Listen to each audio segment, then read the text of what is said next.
Hi everyone, my name is Albert Świdziński. Welcome to another Strategy and Future podcast. And with me today is Patty Jane Geller, Senior Policy Analyst at Heritage Foundation, DC. How are you doing, Patty?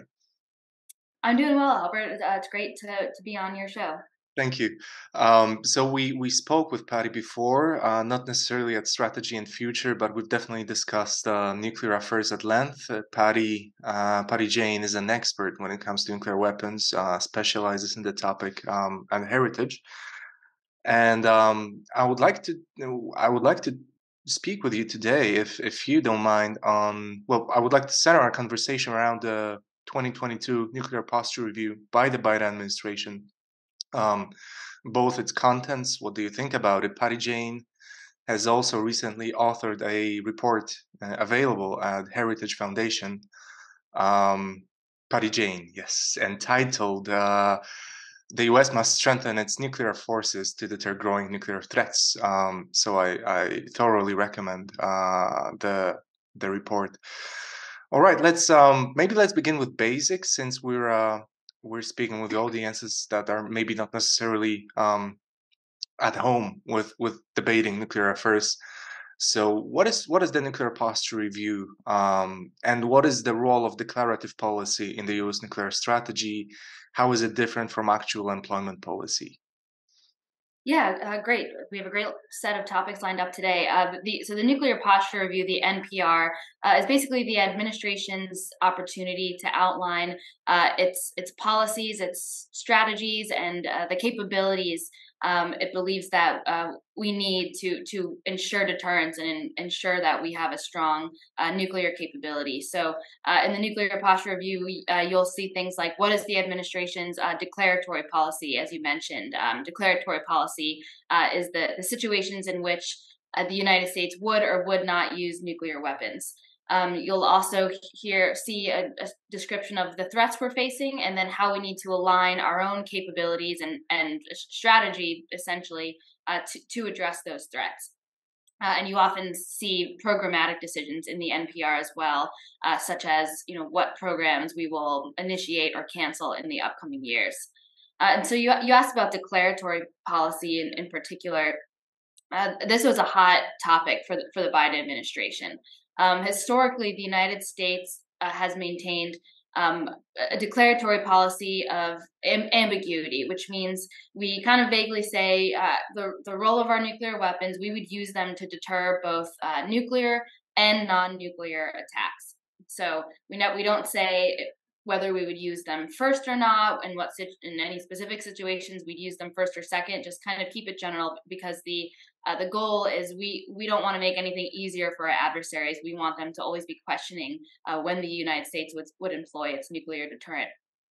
The Biden administration ended up being under a lot of pressure by the far left to change our declaratory policy to either one of no first use, where we would say we'll never use nuclear weapons first in a conflict, or to one of sole purpose, where we say that we would only use nuclear weapons against nuclear attacks, but not non-nuclear attacks.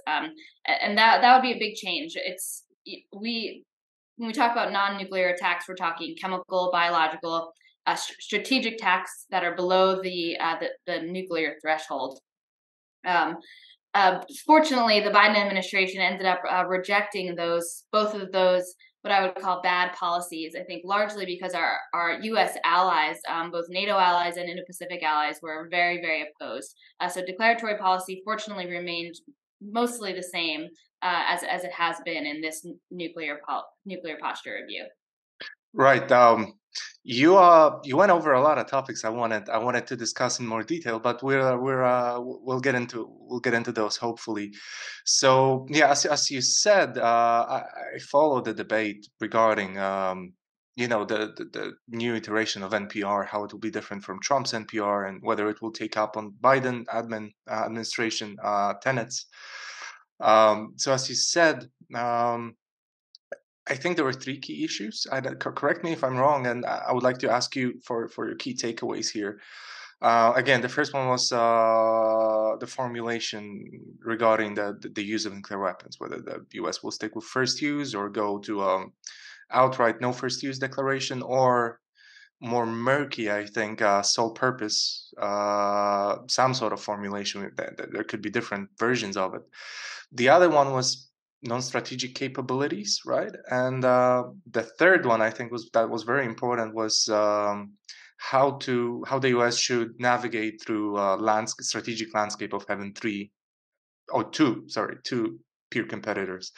So maybe let's begin with if we could get into more detail regarding the declarative policy and the first use that the US has, and then either no first use, which is, and sole purpose, because I think those aren't necessarily equivalent to one another, right? One is very clear, the other one's more murky. But also, and again, another thing that you mentioned, why didn't it pan out? Because Elizabeth Warren wanted straight out no first use, right? Yeah. Others and others wanted sole purpose. So the key question here, whether it was internal debates within the DC or whether it was the pressure for allies, and how do you think this played out? Yeah, sure. So, yeah, well, let me start with some background. So, uh, in 2010, the Obama administration published its nuclear posture review, and they went through the same debate back then about a policy of no first use or sole purpose. At that time, things were not as bad as they were today. Russia was actually declared not to be an adversary with the U.S. We weren't dealing with China's nuclear buildup. But even so, the Obama administration ultimately decided that the conditions were not right for a no first use or a sole purpose declaratory policy. The threats were too high. Our allies were very outspoken back in 2010 about why they wouldn't feel comfortable with this sort of policy. So I was honestly kind of shocked to see such a strong debate by within the Biden administration by members of Congress to push for a policy that would weaken our own nuclear declaratory policy as the threats are just getting worse and worse. And again, you heard from our allies that this would not make them feel comfortable. And I think the reason for this, that our allies were so worried, is because our allies are on the front lines of a conflict with Russia and China. We talk about the conflict in Ukraine spilling over into NATO states. Russia probably wouldn't use chem bio weapons against the U.S. If they were to use those weapons, it would probably be against a neighboring country like Poland. So if the United States were to suddenly say, sorry, we would never use nuclear weapons in the case of a massive chemical weapons attack on Poland or another Baltic state, those countries would surely be worried.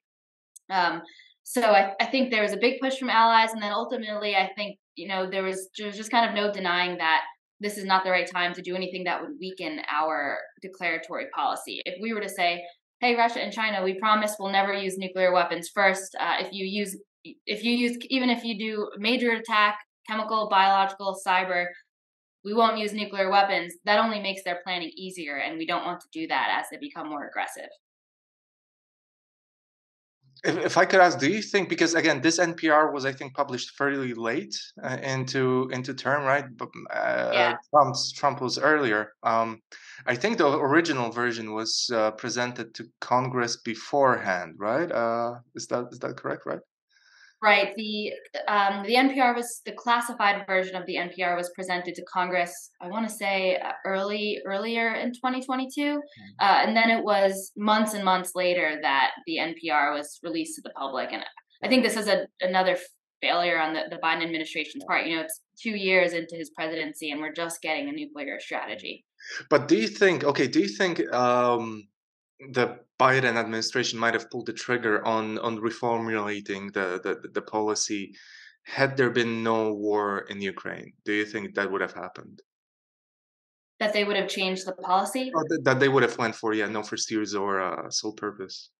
Oh, no, I don't. I'm pretty sure that the NPR was actually completed before the invasion of Ukraine, and then when the invasion of Ukraine happened, and the Biden administration had to edit its other strategies, such as the national security strategy and the national defense strategy. So I think it was Okay. completed before the war. Yeah. So that's an interesting data point. So it was not related, sticking to the old, the existing policy was not directly related to Ukraine. That's reassuring in a way. That's good to know.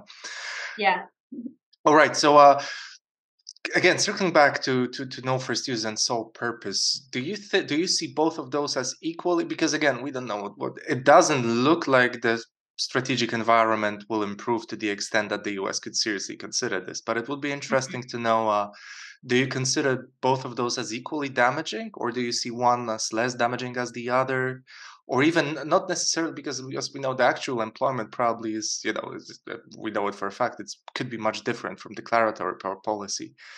Mhm. But do you see possible formulations of, for example, sole purpose that would be acceptable from your perspective when it comes to reassurance and deterrence, or is it just a bad idea altogether? I think they're both bad ideas altogether. I don't see any significant difference between the two. I think it's the same way of saying that we won't use our nuclear weapons first, or we won't use them against any other threat that's not nuclear. And I think as the threats worsen, any attempt to weaken our declaratory policy is damaging. Why would we do that when Russia and China? Well, I mean, Russia is so blatantly threatening to use its own nuclear weapons first. There's no reason to make anything easier on our adversaries, and to make anything more difficult for our allies. The policy we have right now, it works. I think there was a great line. I think it was the Estonian, maybe minister, who was saying, if it's not broke, don't fix it. Don't quote him on that, because I might be misremembering. But um, yeah, I think the policy ought to remain as is, because there's power in ambiguity. We need our adversaries to be, second guessing its decisions to escalate a conflict all the time, questioning the power of the U.S. nuclear deterrent. Right. Okay, so now again, I think the NPR still presented Russia as a pacing threat, but pointed out very quickly growing Chinese capabilities. I think they revised some numbers, but we'll get to China in a moment. I wanted to begin with topic closest to my heart, which is of course Russia. Do you Right. see an attitude change in this iteration of NPR as opposed to the previous one? Do you see a different approach of sorts? I know both mentioned escalate to de-escalate, but Trump's was very rich when it comes to that, while Biden's really isn't. I think that's my impression. What's yours? Mhm. What do you think about it?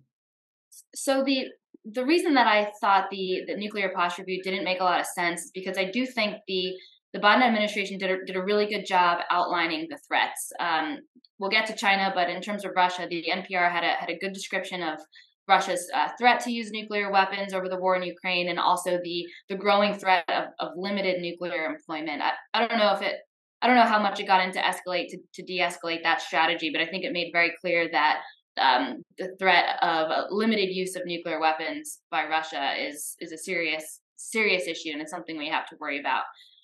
But then the Biden administration goes and cancels nuclear capabilities that were proposed for the very purpose of deterring this sort of nuclear threat. I'm sure we'll get into this. I'm talking about the SLICM-N, the nuclear sea-launched cruise missile. This was the weapon that was proposed back in 2018 for the purpose of deterring Russia's limited nuclear threat, which is the very problem we're worried about today. Then this year's NPR claims that we don't need the SLICM-N because we no longer have it's a capability identified that's no longer needed to meet our deterrence requirements. And to me, there's a disconnect there. Russia is only the Russia threat is only growing. We're learning more about Russia's threats to use limited nuclear weapons. If that's the case, why are our deterrence requirements decreasing? I would think that the need for the SLICM-N would only grow. Right. Exactly. Yeah. I wanted to circle back to this both on like an administrative level. Whether do you think that will maybe let's begin with that. Do you think Silicon Man will get cancelled, or will Congress keep it afloat? Congress seems intent to keep it afloat. So we just got the final text of the National Defense Authorization Act. That's the defense policy bill. It's the only bill in Congress that actually gets passed into law each year. I think it's the 63rd year in a row. And led by Democrats, this bill included funding for the SLICM-N and a reversal of the Biden administration's decision. So we still have to get appropriations money for the SLICM-N, which we're waiting to, we should be seeing hopefully any moment now. But it's Congress has voted already to keep the Slickaman as a matter of policy, and I think that's just another sign that the Biden administration's decision was purely based on politics, and that the right thing to do based on the threat environment to keep the U.S. safe is to move forward with this capability. Right. Right. So now, if we could get more into reasoning, why does the U.S. need Slick Command? I know the NPR pointed out that there is at least 2,000 Russian non-strategic nuclear warheads, Hmm. weapons, and it's a conservative estimate. It's a broadly accepted one, but I think it's very conservative, right? Yeah, I Opposed to think so. which the U.S. has around 100, I think, B-61, Right. right? So if you could get more into landscape of non-strategic nuclear weapons in Europe, and whether the US is at a disadvantage, why is it a problem? What the US is doing to ameliorate the situation? Yeah, there's a serious gap in non-strategic nuclear weapons, and non-strategic nuclear weapons. It's kind of a vague term, but when we say, we generally mean weapons that would be used on a battlefield, not the strategic weapons that would be used to strike each other's homeland. So ICBMs, for example, would be a strategic weapon. That's not what we're talking about. And so, in this category of non-strategic nuclear weapons, as you mentioned, Russia has at least 2,000 of these nuclear weapons, and basically they have the capability to put nuclear weapons on all sorts of things: short-range missiles, torpedoes, things like artillery, even their defensive systems like the S-300 and S-400. They can put nuclear weapons on those. And meanwhile, as you mentioned, the U.S. only has a very small number of B-61 gravity bombs deployed in Europe in this category. Um, and I know we're only talking Russia, but I have to mention China here. In the Indo-Pacific, China deploys hundreds of dual-capable missiles, but the United States does not base any nuclear weapons in the region. So both Russia and China have advantages over the U.S. in non-strategic capabilities. And I think the concern is that um, Russia or China might gamble that they can get away with using one of these weapons that are maybe lower in yield, smaller in range, and rather than the U.S. responding with a strategic weapon, an ICBM that would be escalatory, they can compel the U.S. To back down. Um, and we have to remember here, maybe the U.S. thinks, no, we would never back down. We'll use some other nuclear weapon. It doesn't matter what the U.S. thinks. It's about what our adversaries perceive, and the fact that they're continuing to invest their money in these non-strategic capabilities tells us that they believe they are gaining an advantage. And so the United States has to respond not only to show our adversaries that if they pursue more advanced nuclear and more numerous nuclear capabilities, that there will be consequences, but that the U.S. does have a proportional response if Russia or China would resort to a limited nuclear strike. And it's also worth pointing out that I think it's fairly rare that you see current active duty officers of the United States military, like the Stratcom chief, right? Uh, Yeah. say that you do need slick command because otherwise you'll have credibility gap, right? And assurance and deterrence gap at the same time. And the administration's still going on against it. So is it common? Do you see this a lot? Yeah, I haven't seen it too often. This was a big deal. It was several of our senior military leaders, the Stratcom commander, as you mentioned, the chairman and vice chairman of the Joint Chiefs of Staff, the former UCOM commander. They all testified before Congress that we do need the SLCMN, and there would otherwise be a capability gap. Going against the Biden administration's decision, and to me that was further proof that the decision to cancel SLCMN was purely political. At the beginning of the Biden administration's beginning of the administration, he said that he wanted to reduce the role of nuclear weapons in U.S. strategy. That would appease the far left disarmament crowd. And then we think that the cancellation of the SLCMN is the way of meeting that goal, because you haven't actually seen a substantive justification from the Biden administration on why we don't need this for national security, why this is a decision that keeps us safer. Um, so when you see all these military commanders saying we need this capability, I think that shows that it's an important um, weapon to pursue. You've also in your essay, your report, you've also made a compelling argument why numbers are important, right? Especially that the modified Trident with W6076-2 warhead. There is only like 20 or 25 of those, right? So this doesn't really ensure the US to the extent that it should be, right? Right. One thing the Biden NPR said was that, well, the W76-2, now that we have that, then maybe we don't need the SLICM-N. The W76-2 was, all we did was modify a handful of warheads deployed on our strategic submarines to have a lower yield, to try and give us a bit more of a proportional capability against our adversaries' non-strategic nuclear weapons. But yeah, as you said, we didn't actually change the number of our deployed nuclear weapons with Mhm. the W76-2. We just modified a handful of existing ones. So yes, this was an important capability. I'm glad we did it, but it does nothing to address the pure numeric disparity between the U.S. and its adversaries in terms of non-strategic nuclear weapons. And another, it might be a tricky one, but would you add some other capabilities to the US Arsenal? For example, Glickem, like if we're going back to the good old days, which I Yeah, don't think either of us remembers, but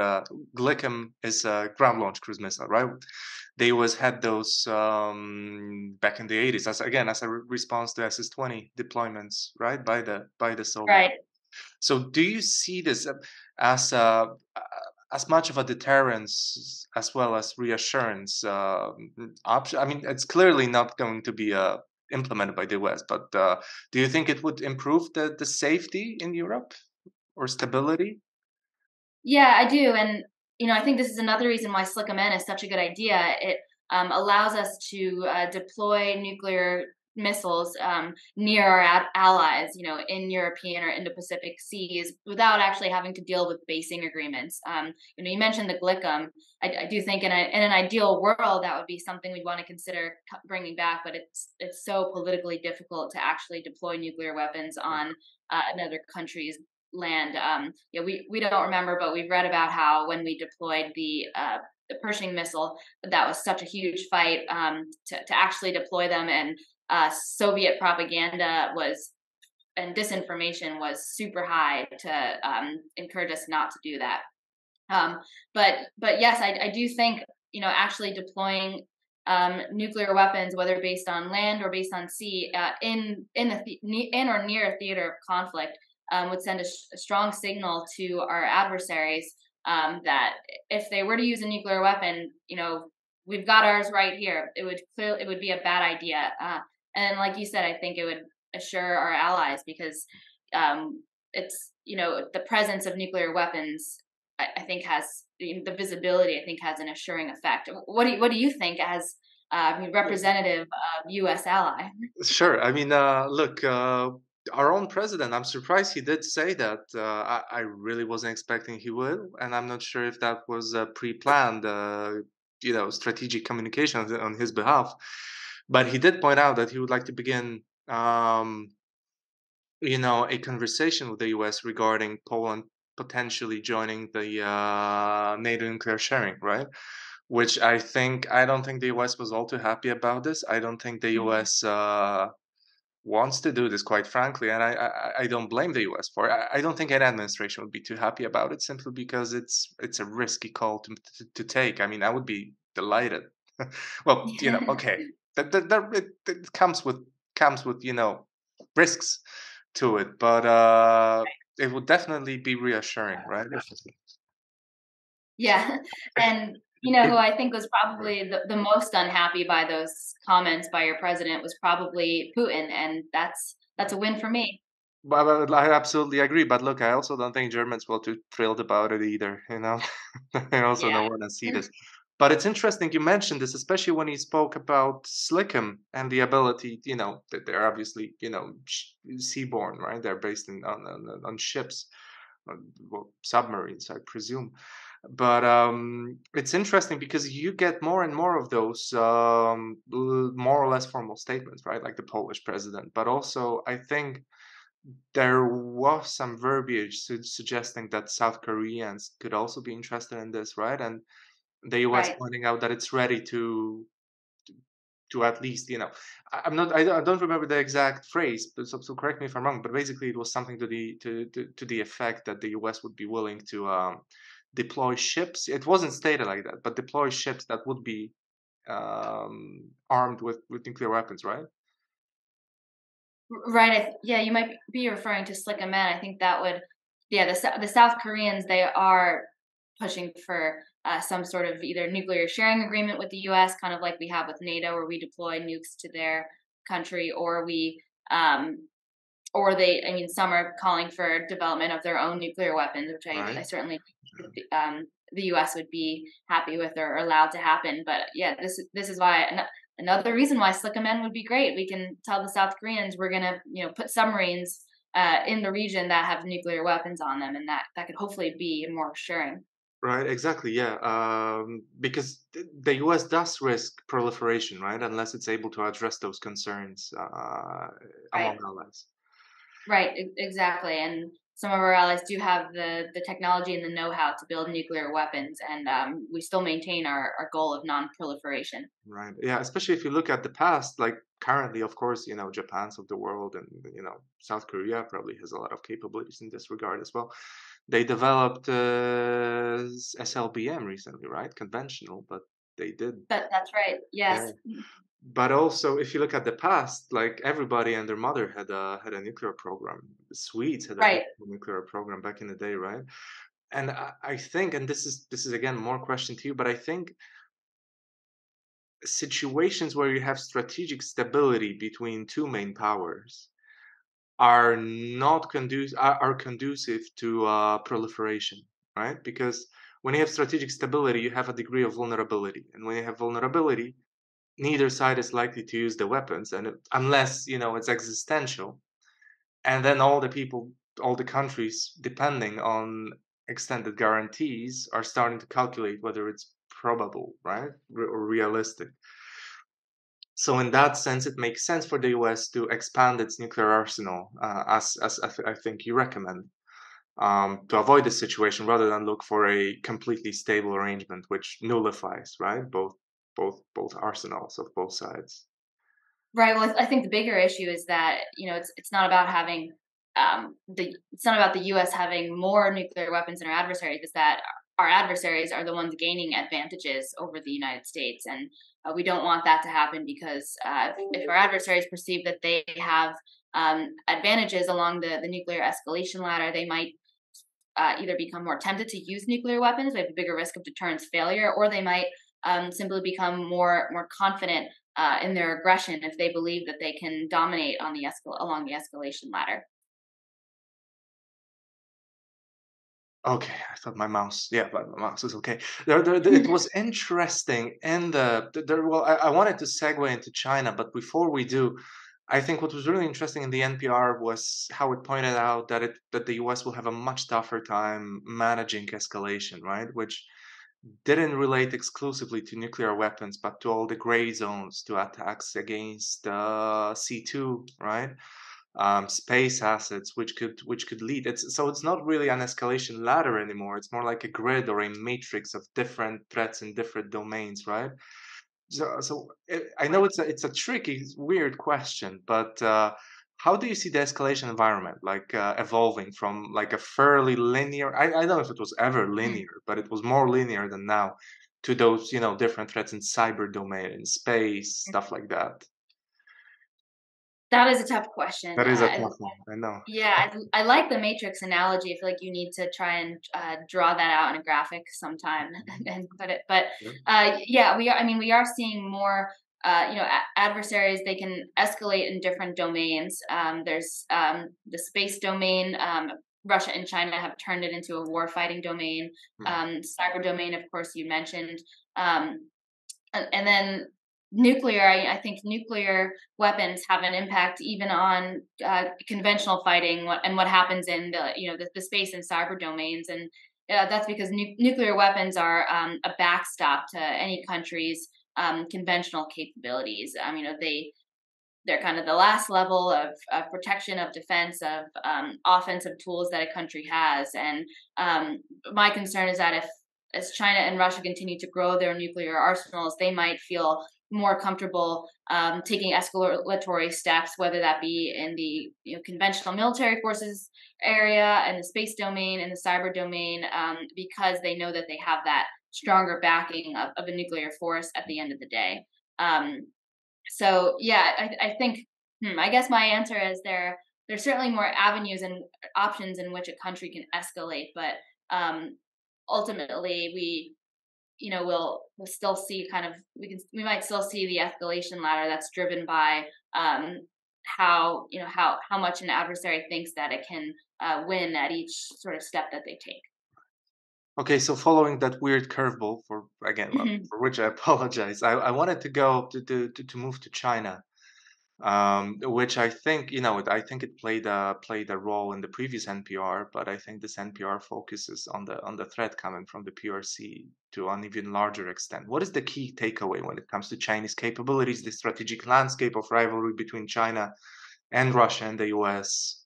How does it look in the most recent NPR? Yeah, so to understand the growing Chinese threat and the implications, I want to talk quickly about the current U.S. nuclear arsenal, and this is I think help explains kind of a lot of what's going on. The U.S. nuclear forces, the size and the types of capabilities we have, were designed around 2010, based solely on Russia as our only peer nuclear threat. At the time, not only did we think Russia was not an adversary and that it would continue reducing its arsenal, but China still maintained its historic posture of minimum deterrence, and it was expected to continue only having a very small nuclear arsenal of about, I think it was 100 or 200 nuclear weapons or so. So the number of nuclear weapons we have is designed to deter just Russia, and the kinds of missiles we have, that was designed with Russian geography and Russian nuclear capabilities in mind. So basically what's happening is the Chinese nuclear threat is growing. The U.S. has assessed China to have already become a peer competitor with the U.S. and Russia. Similarly to the U.S. and Russia, China can now execute any nuclear employment strategy, and we don't have the forces that were designed to deter not only the unique China threat, but now the Chinese threat and the Russian threat at the same time. So we're not really sure what this dynamic is going to look like with three nuclear peers at once, because the other issue is that basic nuclear deterrence theory was based only on a two-party problem, the U.S. and Soviet Union. The three-body problem, we all know, is not one that's super easy to understand. So we're tied with the problem of a lot of uncertainty about how things will work, and objectively lack of preparedness to face this growing threat, because our nuclear force posture was not designed with this threat in mind. Right, right. Deterring two peer competitors, especially if they have similar numbers of warheads and similar delivery mechanisms. Is it just because I can see how it's a numbers problem, right? Mhm. And then, the problem also is if each one of them adds additional warhead, the US should add two, right? Which kind of like that's oversimplification, but basically the US by by default should look to have some relevance when it comes to numbers. But is it just a numbers problem, or is it a posture problem as well? And do you see a solution to it that's feasible, financially, for example? Mhm. Yeah, it's absolutely more than just a numbers problem. I think it is an issue of posture and capabilities as well. And that's because the China and Russia are, as adversaries, they're different. They value different things, and the situations in which they might resort to using nuclear weapons might differ. So what we have right now, designed to deter China, the kinds of missiles, the mix of capabilities, might not be what is needed to deter China. I think the clear example of that is the disparity of nuclear weapons in the Indo-Pacific, with China deploying hundreds of dual capable weapons capable of striking out to the second island chain, to the U.S. territory of Guam, where the U.S. has no nuclear weapons deployed there. So we might need to figure out what capabilities would deter China from launching its its DF-21 missile at Guam, for example, what would China perceive to be too threatening to make that kind of move? Um, and so, is there a solution? Of course, of course, there. I mean, there has to be a solution. Nuclear deterrence, as you know, is the number one priority for U.S. national security. Surely, they're expensive. All of our defense capabilities are expensive, really. But if nuclear deterrence is our number one priority, then if we're building a budget, that's what has to go in first. We can't say if there's extra money, we can save that for nuclear weapons. This has to be the number one thing. And of course, we don't want to break the bank, but the United States needs to figure out what missiles it needs and what number of weapons it needs. In the most cost-effective way possible, we can ensure strong deterrence. And again, staying with China, I know there seemed to be a big jump between the last years. Actually, I'm not talking about NPR here. I'm talking about the DoD report about Chinese Mhm. capabilities, right? And Right, I think the last year's didn't state the number that the current year report did, which is 400 now available deployed warheads, right? right, And then headed to 1,000 by 2030, and right. 1,500 by 2035.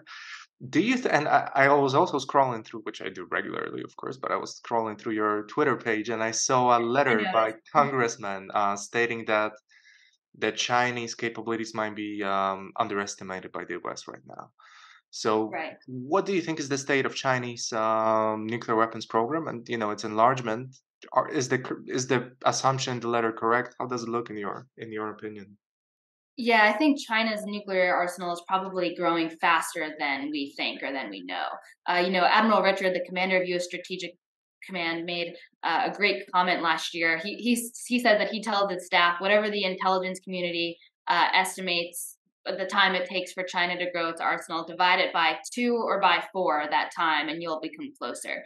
And that's because just the sheer rate at which China is going. The 2020 DoD military power report estimated that China would double its nuclear arsenal of about 200 weapons by the end of the decade. And then, as you mentioned, we learned in this year's report that it was able to do so in just 2 years. Um, and this report, it's not. I don't think the data was as current as yesterday because it took a while to write this report. It was based on, I think, the year 2021. So there could have totally possible that that number could have grown even since the report was written. Um, I'll explain the letter that you mentioned. So, U.S. Strategic Command is required by law to notify Congress if China surpasses the United States in one of three categories, either in a total deployed warhead count, in a number of deployed ICBMs, or in the number of warheads on the deployed ICBMs. So Stratcom sent one of these notifications to Congress. It was classified, so we don't know which area China surpassed us in, but we know for sure that China has surpassed the United States in one of these areas, um, which tells you that they are continuing to grow their arsenal and that they're going really fast. It's worth mentioning the report said it might have 1,000 nuclear warheads by the end of the decade and maybe 1,500 by 2035. But those numbers rest on two assumptions. One, that intelligence estimates won't change again. I mentioned they already changed dramatically in the last 2 years. And the second assumption that China will actually stop building once it hits 1,500 nuclear weapons. And the report discusses China's plutonium production capabilities that would allow it to continue producing beyond then. So honestly, I think that 1,500 nuclear warheads by 2025 is an unlikely best case scenario right now. Wow. So when it comes to does it tell you, does it mean that you're skeptical when it comes to Chinese declaratory policy? Because again, China right now is the only country in the world, right, that has a explicit no first use. India has one as well, but they really add asterisks over there when it comes to, chemical biological attacks, right? And then they keep adding those. Do you think that means China is not really staying true to its declaratory policy, or is it looking to change it, or is it just a security policy when it comes to the PRC? So I'll quote U.S. Stratcom Commander Admiral Richard. A couple years ago, he said, "We can drive a truck through China's no first use policy." I think it means absolutely nothing. Its nuclear capabilities and its actions do not align with that policy at all. And China is actually actively developing capabilities that would be suitable for a first strike sneak attack. For example, the FOBS demonstration, the fractional orbital bombardment system, that was a weapon China tested last year that orbited the globe before releasing a hypersonic missile at its target. That sort of weapon would be able to avoid U.S. Early warning systems able to detect and track that missile, which means it would be perfect for a surprise Right. attack on the U.S. And that doesn't sound like no first use policy Right. to me. The entire NORAD, right, loses its purpose to an extent, right? With that, if you don't need to go over the North Pole, right, when it comes to trajectories, and FOBS allows you to do a southbound attack. Okay, so now final question. I know we're slowly running out of time, but I wanted to ask you more specifically about your report in which you presented some of your own ideas or propositions how to strengthen the deterrence, the U.S. deterrence. You mentioned things such as, the problem of Colombia vis-a-vis Ohio class SSBN, right? You mentioned uploading, which was very interesting when it comes to the Minuteman 3. So what would be if you were in charge, what would be the changes? How would you change? Because I think this NPR, correct me if I'm wrong, but it was sort of a rotten compromise. It wasn't as bad as some thought. It wasn't as good as we wish it would be, but it wasn't. It was somewhere in between. So if you were in charge, what would you do? What would be your key policy recommendations when it comes to deterrence? Yeah, great question. So the unfortunate part is the United States doesn't have a lot of great, easy options for strengthening our nuclear deterrence because we've made a lot of decisions in the past that have left us with not a strong uh, infrastructure to produce new capabilities. We're actually the only nuclear weapon state that does not have the ability to build nuclear weapons. And we're working on restoring that capability, but we might not have it until 2032 at the earliest. You So mentioned based on plutonium pits, right? I'm sorry for interrupting. You mentioned plutonium pits, how they're produced until 1989, right? Could you tell us more about this? yeah. So plutonium pits make up the core of any nuclear weapon. It's the nuclear material that they need. And yeah, like you mentioned, the United States after the Cold War gave up its capabilities to produce plutonium pits. And the issue is that plutonium is subject to aging effects. We don't know exactly how much or how old they need to be, but all of our nuclear weapons have been around since the Cold War. So it's possible that the plutonium just simply might stop working. We might not get a nuclear explosion in the next couple of decades. Um, so we're working on the ability to produce plutonium pits again, but the purpose is really only to replace all of the existing nuclear warheads. It'll be quite a while before we actually have enough plutonium pits to build new warheads. So that's going to leave us, I think, in a tough position.